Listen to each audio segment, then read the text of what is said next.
Sahyadri top 10 news या बातमीपत्राचे प्रायोजक आहेत Mac Care super speciality hospital Ahmednagar.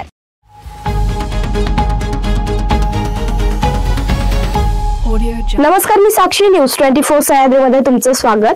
पाहूया अहिल्यानगर जिल्ह्यातील महत्त्वपूर्ण बातम्यांचा आढावा सह्याद्री टॉप 10 मध्ये। डिजिटल अरेस्टच्या माध्यमातून सायबर गुन्हेगारांनी श्रीरामपूर येथील एका वृद्ध डॉक्टराची तब्बल 7,17,25,000 रुपयांची फसवणूक केल्याचा प्रकार उघड झाला। या रकमेचा मागोवा घेताना येथील सायबर पोलिसांच्या तपासात महाराष्ट्र आणि उत्तर प्रदेशातील 3 संस्थांच्या बँक खात्यावर प्रथम ही रक्कम जमा करण्यात आल्याचं समोर आलंय। त्यानंतर ही रक्कम देशभरातील सुमारे 499 व्यक्तींच्या खात्यावर वर्ग करण्यात आली होती। दरम्यान सायबर पोलिसांनी सर्व संशयित खाती गोठवली असून पुढील तपास सुरू आहे। राहता बाजार समितीत गुरुवारी बोराची आवक झाली। बोराला सरासरी ₹20 प्रति किलो भाव मिळाला। राहता बाजार समितीत बोराच्या 5 कॅरेटची आवक झाली। बोराला सरासरी 20 किलो प्रति भाव मिळाला। संत्र्याला 10 ते 30 रुपये तर सरासरी 20 रुपये भाव मिळाला। पेरूच्या 50 कॅरेटची आवक झाली। पेरूला प्रति किलो 10 ते 15 रुपये तर सरासरी 12 रुपये भाव मिळाला।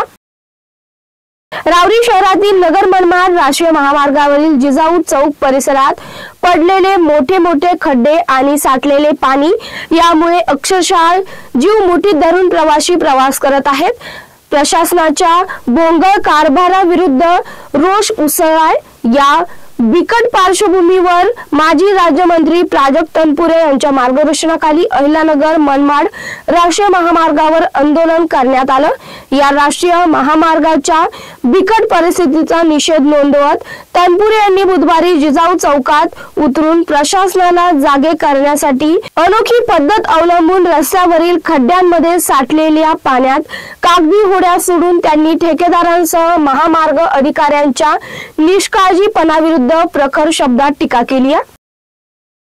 जिल्ह्यात ही हैदराबाद येथील टाटा मूलभूत संशोधन संस्था यांच्या वतीने ऑक्टोबर ते डिसेंबर 2025 या कालावधीत वैज्ञानिक संशोधनासाठी हवेतील बलून उड्डाणे करण्यात येणार आहेत। या बलून पैकी काही बलूनची उपकरणे अहिल्यानगर जिल्ह्यासह महाराष्ट्रातील विविध भागात पडण्याची शक्यता असल्याने जिल्हा प्रशासनाने नागरिकांना सावध राहण्याचं आवाहन केलंय। या उड्डाणांना भारत सरकारच्या परमाणु ऊर्जा विभाग आणि भारतीय अंतराळ संशोधन संस्था यांचं सहकार्य लाभलं आहे। आता शहराचा वाढता विस्तार लक्षात घेऊन आगामी काळात शिर्डी नगरीचं रूपांतर आध्यात्मिक कॉरिडॉर मध्ये करावे लागणार आहे। स्थानिक नागरिक आणि येणाऱ्या भाविकांसाठी अधिक सुविधा निर्माण करून देताच पर्यटनातून रोजगार निर्मिती हा प्राधान्यक्रम असल्याचं प्रतिपादन जलसंपदा मंत्री राधाकृष्ण विखे पाटील यांनी केलं। आगामी नगर परिषदेच्या निवडणुकीच्या पार्श्वभूमीवर नामदार विखे पाटील यांच्या उपस्थितीत शहरातील महायुतीच्या पदाधिकारी आणि कार्यकर्त्यांची बैठक संपन्न झाली। सह्याद्री टॉप 10 मध्ये घेऊया छोटीशी विश्रांती। रोखोक पत्रकारिता, निर्भीड बाणा आणि कणखर भूमिका, महाराष्ट्राचा सखा, सत्याचा पाठीराखा, शब्दांचं सामर्थ्य, विश्वसनीयतेची उंची, न्यूज 24 सह्याद्री। विश्रांतीनंतर तुमचं पुन्हा एकदा स्वागत। पाहूया पुढील बातम्या। नेवासा तालुक्यातील खडकापाटा येथील एका लॉजवर श्रीरामपूर येथील अप्पर पोलीस अधीक्षक कार्यालयाच्या पथकाने छापा टाकला। या ठिकाणी स्वतःच्या फायद्याकरिता लॉज मालक व मॅनेजर हे या लॉज मध्ये कुंटणखाना चालवत असल्याचं दिसून आलं। पोलिसांनी या प्रकरणी 3 महिलांची सुटका केली असून दोघांवर गुन्हा दाखल करण्यात आला। राज्याचे माजी आदिवासी विकास मंत्री स्वर्गवासी मधुकरराव पिचड यांची नात गिरिजा पिचड म्हात्रे यांनी आज काँग्रेस वर्किंग कमिटी सदस्य बाळासाहेब थोरात यांची संगमनेर येथे सदिच्छा भेट घेतली। जिल्हा परिषद अध्यक्षपद अनुसूचित जाती महिला आरक्षण असल्यामुळे राष्ट्रवादीच्या नेत्या सुनीता भांगरे यांनी पालकमंत्री राधाकृष्ण विखे पाटील यांच्या उपस्थितीत भाजपामध्ये प्रवेश केला। त्यामुळे गिरिजा पिचड यांच्याकडून थोरात भेटीमागे तालुक्यात व जिल्ह्यात वेगवेगळे अर्थ काढण्यात येऊ लागले। शेवगाव तालुक्यातील 4 जिल्हा परिषद गटांचे व 8 पंचायत समिती गणांचे आरक्षण जाहीर झाल्यानंतर त्यानुसार इच्छुक मातब्बर उमेदवारांनी चाचपणी सुरू केली आहे। पक्षीय पातळीवर तालुक्यात भाजप व राष्ट्रवादी यांच्यातच खरी लढत होणार असली तरी वैयक्तिक पातळीवर त्या राजकीय संघर्षास गुले विरुद्ध राजळे अशीच किनार असणार आहे। मात्र राज्यात सत्तेवर असलेल्या महायुतीतील हे दोन्ही घटक पक्ष असल्याने राज्य स्तरावरील युती आघाडीकडे सर्वांचंच लक्ष लागलंय।